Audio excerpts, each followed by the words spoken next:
Oh, he's been in the Lord. Ready? Bring it on. That's what you were saying earlier, Shell. When it gets down. Bloody hell. Nothing's on the over there. Making me blush. Stop.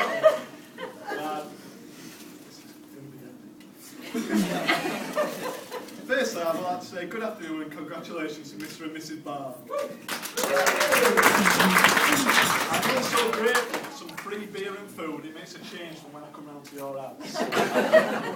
I'll start by saying how beautiful Victoria Barr looks today. I don't know how you were poor with him and his hair for so long. Put that tax on fire, that thing. Speech is on fire.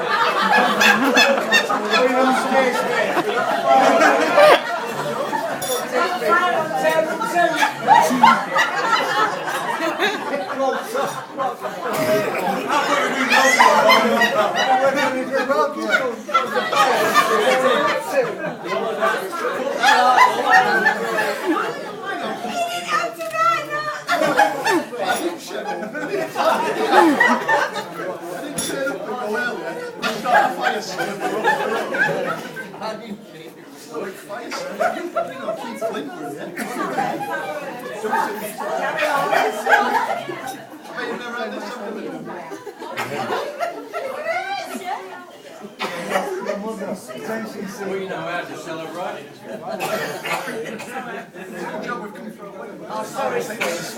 Like Evers, isn't it? So say that. I will start by saying how beautiful Victoria Barr looks today. I don't know how you were put up with him and his hair for so long. It doesn't feel like a wedding day, but actually a lifetime achievement award ceremony. Wait till it starts molting. Right. Some of you here might not know me. Some might be thinking, why is he best man? I'm also thinking the same thing. It was clearly a random selection decision by Christian, and I was the unlucky winner. The real best man, Richard Needham, didn't want it so bad, so he's emigrated to South Korea. It's a shame Christian isn't friends with Michael Dawson, the England footballer, as he might have got the nod. Just think what could have been if you tried to save the ballroom and then not Forest Days. I've known Christian, or Barkey, or Deco, or Jake Dean for many years now. The first encounter was Notre Dame Year 7 induction day. Sadly, I didn't get the chance to spend my primary school days with him like Dom. It was the induction day, and all the Year 7s get to go in before the rest of the school. As we stood on the yard, I noticed this lad, and I said to some of the lads from Grenside, I thought it was Year 7s only. They said it was. I turned around and said, have you seen that lad? He must be 16. Sean Frame went, he must have been put back a few years. That lad was Christian Barr, full stubble, aged 11. Sean's theory was probably right. So as I got to my English and maths class, Christian was there. We all know I'm not the brightest. It was only when Mrs. Cale confirmed I was born in 1985 that I went home and started to draw a beard on my face. I still do that to this day. I was sadly in Christian's classes all the way through, Year 7 to 11, although I'm sure he didn't know who I was, which isn't a bad thing. Quite a lot of our classmates become successful. The aforementioned Sean Frayne is now a doctor, and Nick O'Malley is in the biggest band in England.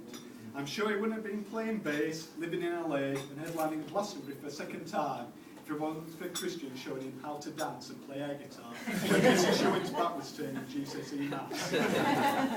Talking of Glastonbury, I've had the pleasure of sharing a tent in 2008. The smell from his feet and arms was terrific.